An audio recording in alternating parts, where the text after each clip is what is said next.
ఆ సమస్యలు కేకలేస్తాయి. ఎవ్వరూ మనం పట్టించుకోవాల్సిన అవసరం లేదు ప్రియులారా. సమస్యలు can wait, problems can wait.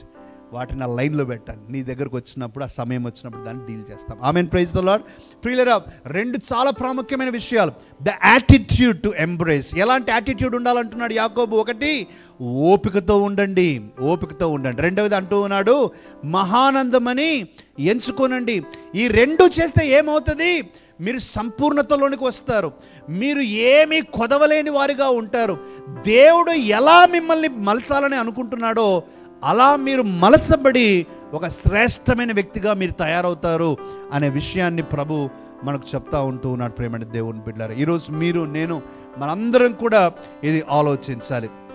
మనం ప్రియులరా మన జీవితాలలో ఈ యొక్క బాధను గురించి, నొప్పిని గురించి కొన్ని విషయాలు మనం ఆలోచించాలి ప్రియులరా. మన ఈ సమస్యల గుండా వెళ్తూ ఉన్నప్పుడు దేవుడు మనల్ని వాడుకుంటాడు.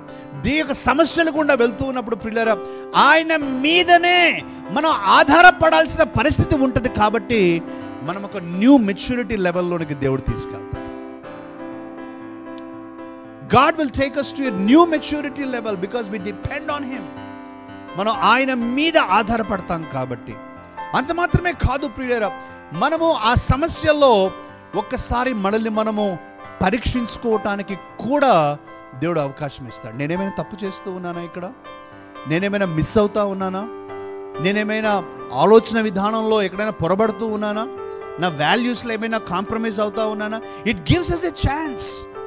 సమస్యలు వచ్చినప్పుడు ప్రియులారా ఒక్కసారి సెల్ఫ్ ఎగ్జామినేషన్ చేసుకోవటానికి దేవుడు మనకు సహాయం చేస్తాడు. మూడవది, సమస్యలలో దేవుడి యొక్క శక్తిని ప్రియులారా, to experience the power of God.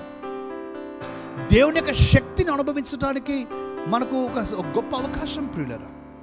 అంత మాత్రమే కాదు, మనము ధైర్యంగా బలముగా నిలబడినప్పుడు, దేవుని యొక్క శక్తిని నీవు నేను అనుభవించినప్పుడు అనేకులకు కూడా ఒక చక్కటి సాక్ష్యంగా నీ జీవితాన్ని దేవుడు వాడుకుంటాడు. ఒక చక్కటి సాక్ష్యంగా నువ్వు నిలబడతావు.